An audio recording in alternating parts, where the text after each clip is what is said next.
morning, everyone. Yeah, aren't we happy to kick this morning off? I just want to remind everyone to put your phones on silent or vibrate so we don't have too many distractions. I think a couple more people are coming in. So I want to introduce Lauren Sandler. Lauren's work investigates cultural narratives, inscribes substance into tritus, and questions the truths of memory and perspective through the language of the vessel. She embraces her role as educator, currently teaches at Skidmore College, and makes her home in upstate New York. And I came to know her through Clay Art Center. So please give a warm welcome to Lauren Sandler.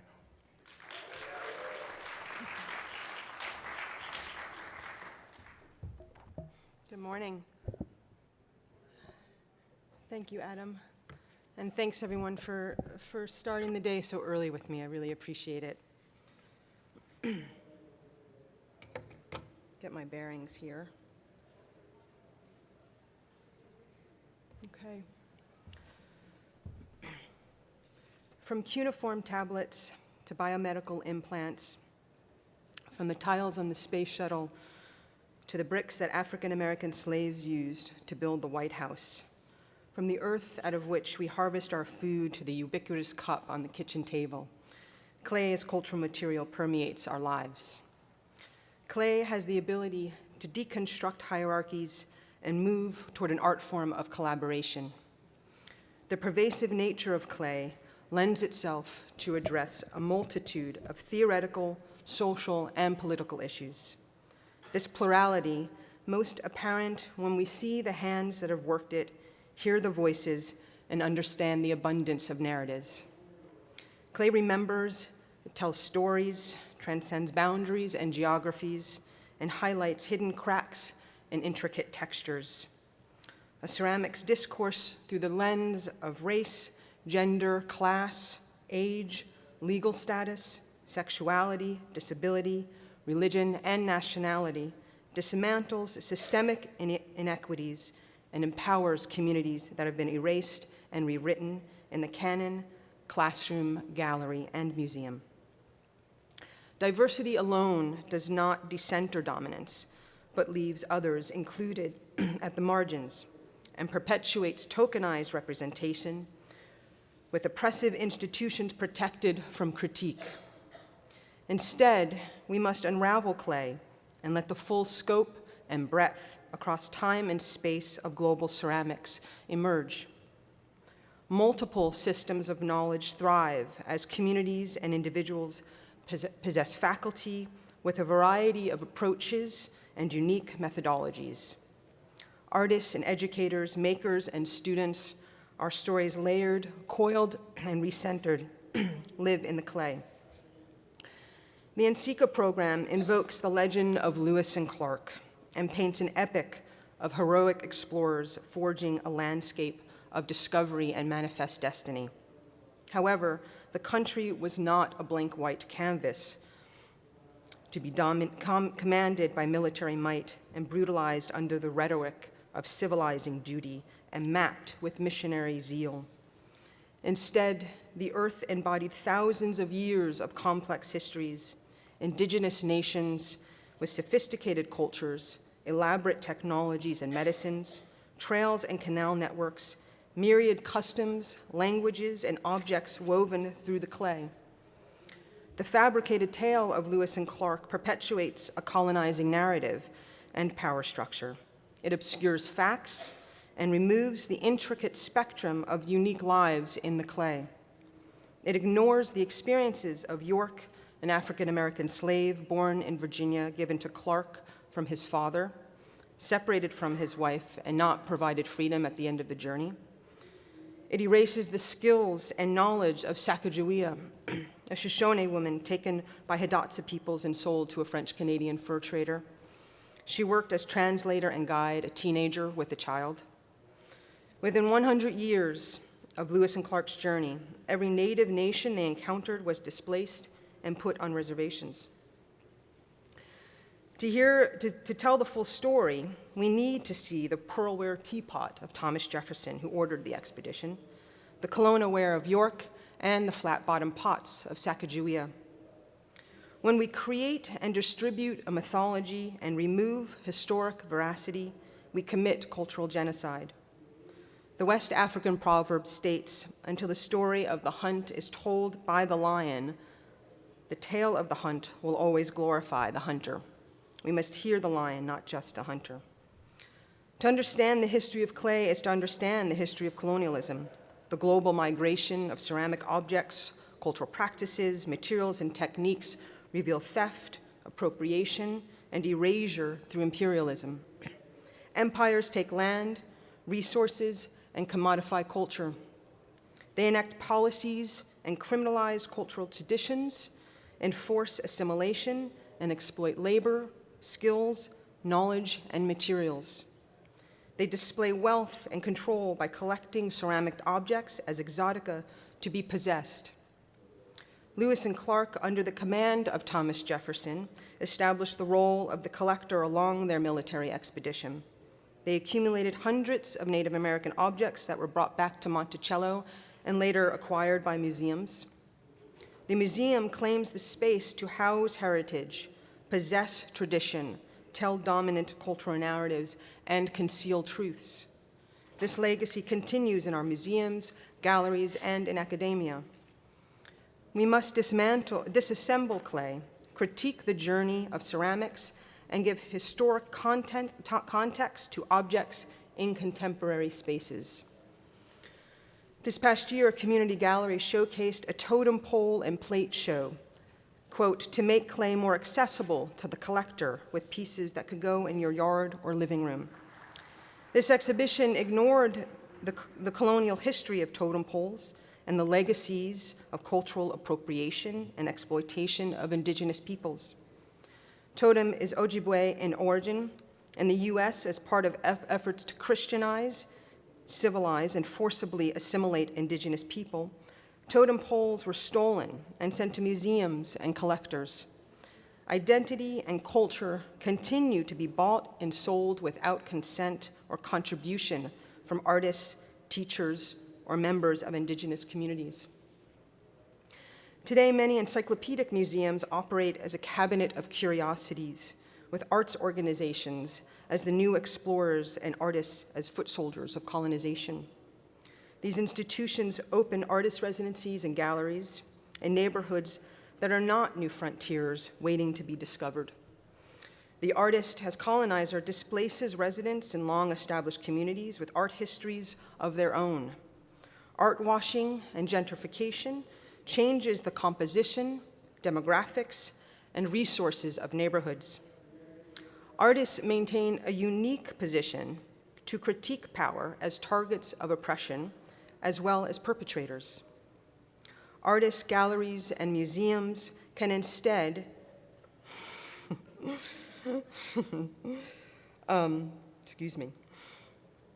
recognize their accountability and dislocation and partner with existing communities.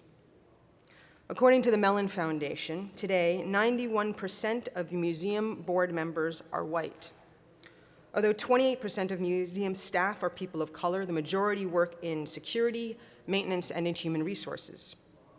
Among museum curators and conservators, 84% are white, 6% Asian, 4% Black, and 3% Latinx. The power of collecting removes context from objects and imposes mastery. Encyclopedic museums display within a colonial frame an embedded hierarchy of anonymous artisans and define worth via consumption dictated by patrons. They homogenize complexities and define tradition as a monolithic, unchanging culture. To remain viable, the museum must instead reflect its environment, from board members, curators, and employees to audience, artists, content, and methods of presentation. The museum has the opportunity to function as a town hall and inspire. This creates reciprocal places of cooperative education and transformative change. When we look to the clay, wedged histories and objects reveal stories masked and misrepresented, Multiple narratives amplify the expansiveness of ceramics and manifest a thriving ecology of art and ideas. My work questions assumptions of normal, power, worth, and how we view others due to difference. Through fragmented forms, allegoric containers, and mundane assemblages, I explore mutable topographies of interior obfuscated terrain and exterior dominant perspectives to share stories erased by legacies of capitalism and colonialism.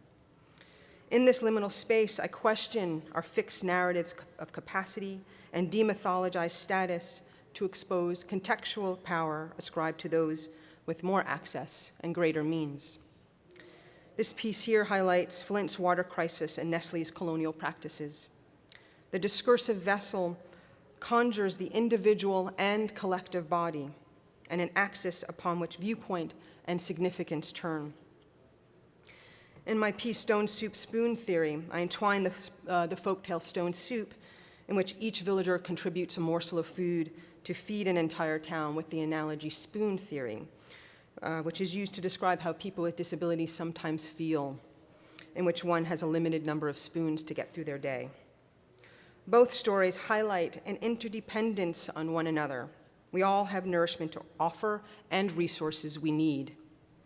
Communities in which we nurture responsibility to one another, where we learn from partnership and listening, strengthens all of us. I collaborate with my partner, who lives most of her life inside because of her disability. Adding a ramp does not make this space more accessible to her. It provides an illusion of diversity, of access, without changing the room's complexion. The dominant structure of privilege remains in place, demanding an extraordinary, simultaneously hypervisible and invisible body. What is her contribution when she feels overlooked, unseen, and misrepresented?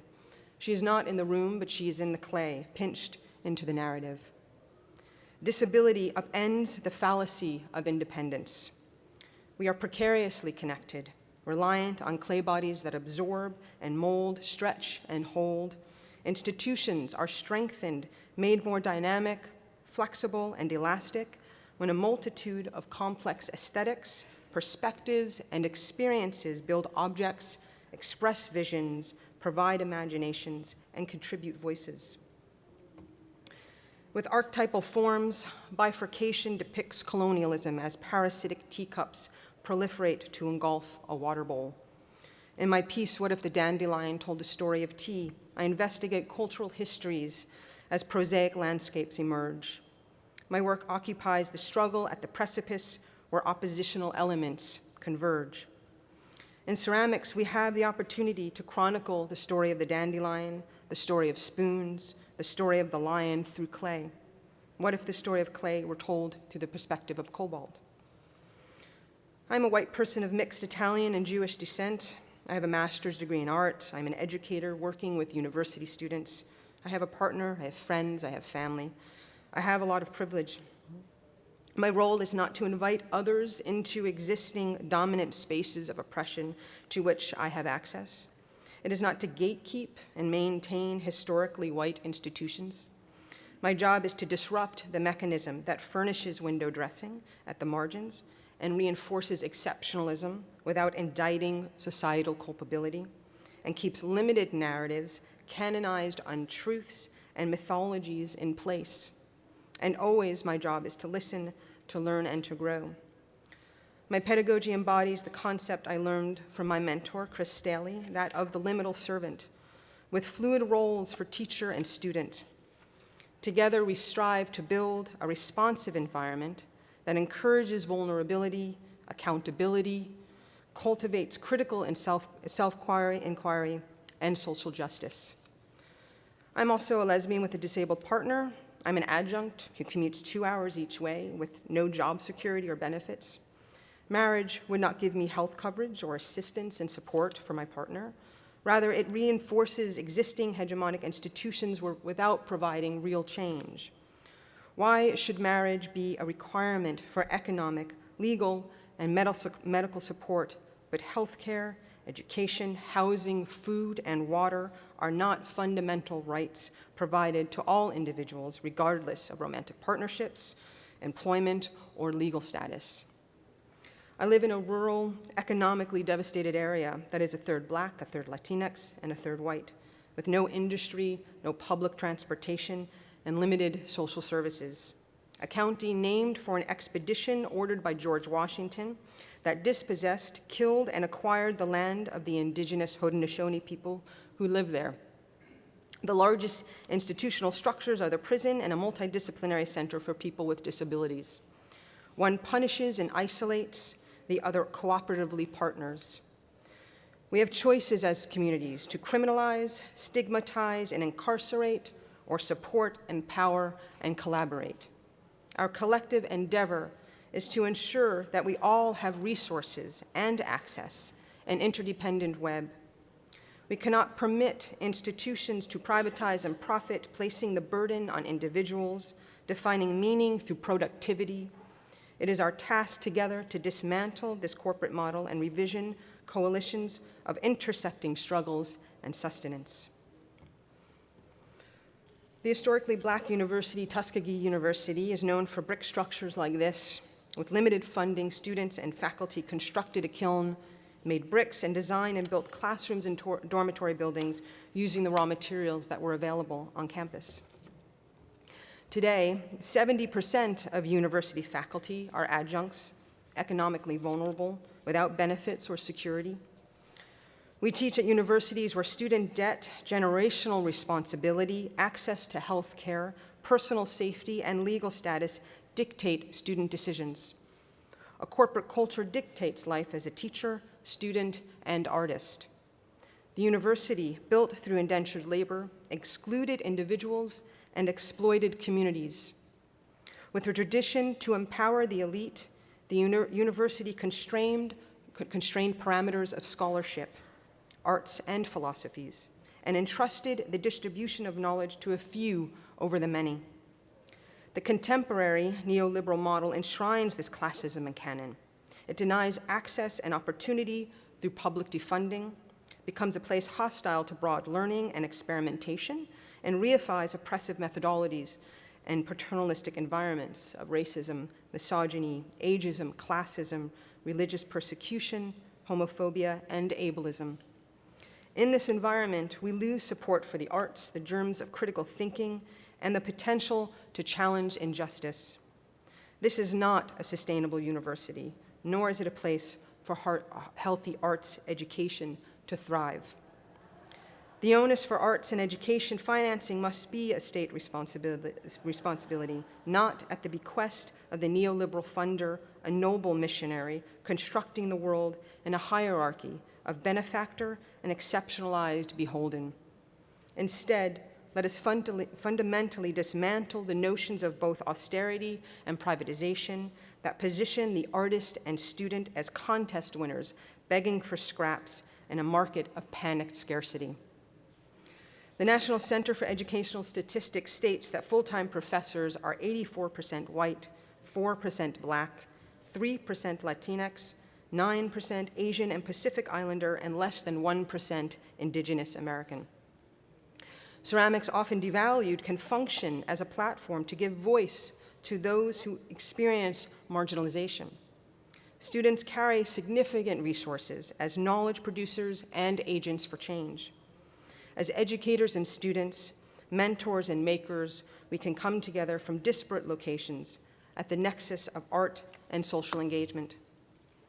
Privilege affords one the ability to use material without knowledge of its journey to one's hands. It is not a burden to investigate, rather a responsibility and an opportunity.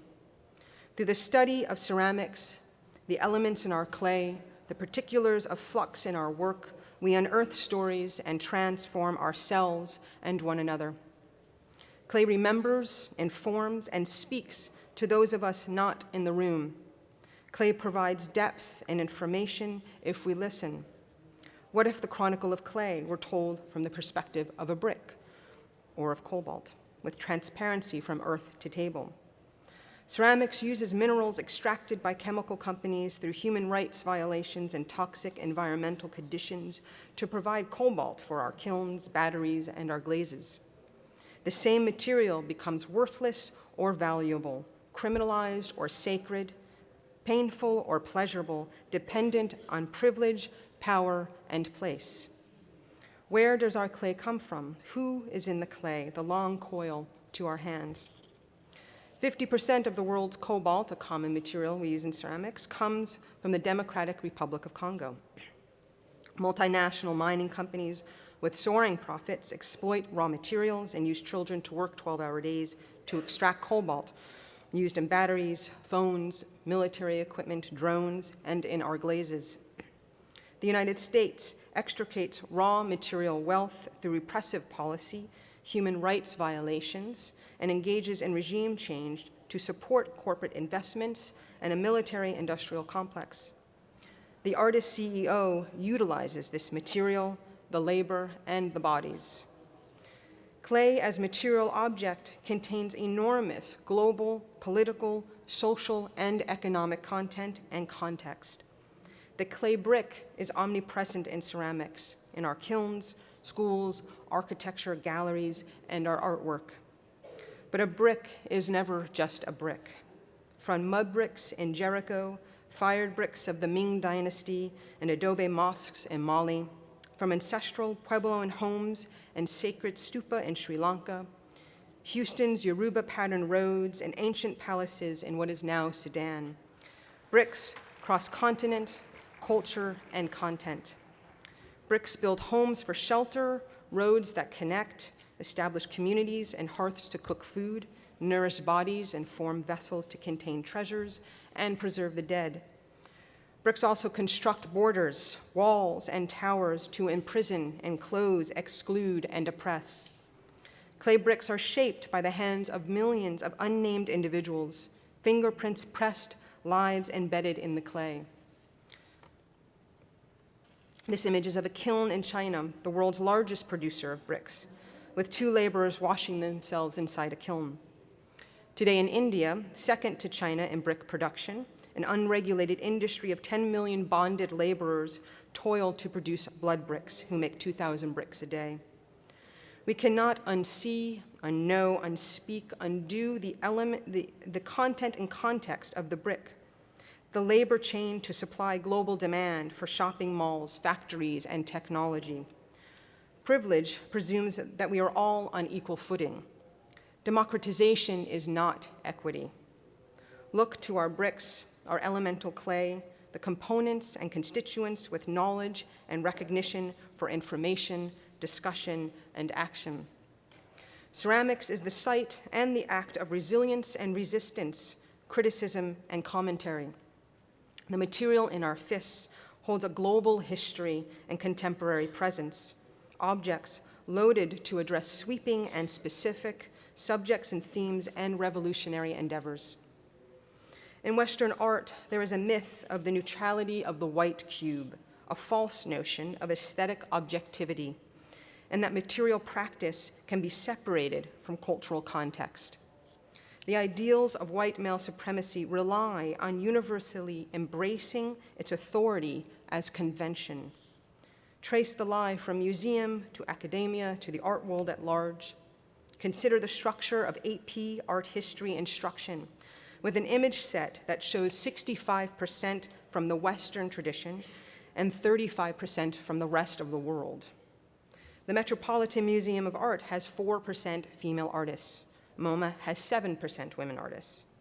The 2015 Whitney Biennial inaugural exhibition, quote, Promising Fresh Perspectives, showed 70% male artists, 30% female, 80% of European descent, 10% Black, 5% Asian, 4% Latinx, and 1 Indigenous American artist. Responding to public outcry, the 2017 Whitney Biennial endeavors to improve representations for gender and people of color, and included discussion and protest about power, authorship, and appropriation.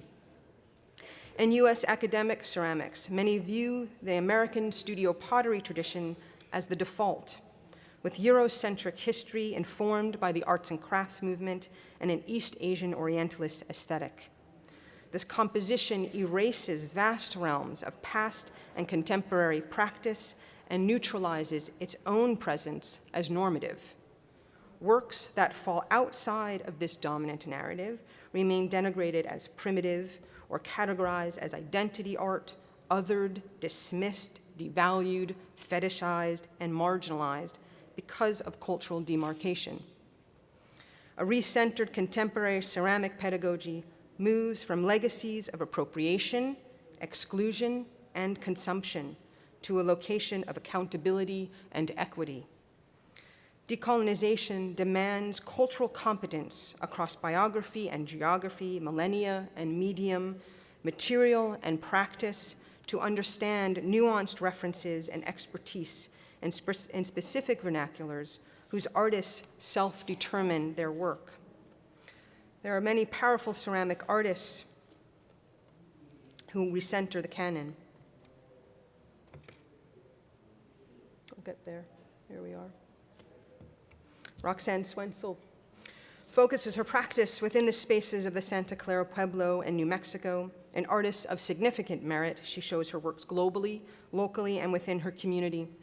Swenson destabilizes the dominant narrative and path and redefines the successful working artists. Swenson asks, what if we made us closer and closer to home, not for tourists or art collectors, but for the people here? Swenson's daughter, B Simpson, also a ceramic artist of great skill and expertise, continues and transforms this generational ethos. Artist Sana Musasama's scarred and torn clay objects echo little girls who once played with joy before they became soldiers in someone else's war, to make us look closely in homage and honor of the unknown and unnamed. Sana says her work is guided by social consciousness, humanitarian activism, and meaningful interaction with people of many cultures. In Cambodia, she works with girls sold into sexual slavery, teaching craft skills to help them find means of support. She uses clay as a means to teach and bring attention to people's lives. Kaku Lee Velarde uses imagery and objects of pre-Columbian civilizations to speak to her indigenous ancestry. Entwining personal and historical legacies, she recreates narratives exploring gender, identity, racism, colonialism, where the indigenous reclaim power and possess ownership of a stolen and appropriated aesthetic.